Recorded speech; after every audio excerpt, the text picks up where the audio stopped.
So now let's see how we can transpose an array inside of Google Sheets. So over here you can see that I got a bunch of data over here, and now in order to transpose it out, let's say for example I want the column to be rows and rows to be column, then I can simply use a formula. And to do that, I'm going to press equals on my keyboard and I'm going to type in trans right here. So there you go, there's the transpose right here. And then simply I can select out the range that I want to transpose.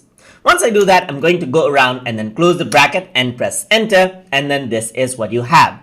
So let me just rearrange this, and you can see that the data right here, there's the symbol number right there, there's the day and price, and everything that is the row has been turned into column, and then column into rows, just like this. And you can go around over here and then go around and then select a particular range as well. So if I were to go around, transpose right here, just select out this range right here and close the bracket, press enter, and you can see that there's the day and price right here, and you can go around and format this as per your liking. And that is how you can use the transpose formula inside of Google Sheets. So I hope you guys learned something as always, and as always, please like, comment, share and subscribe.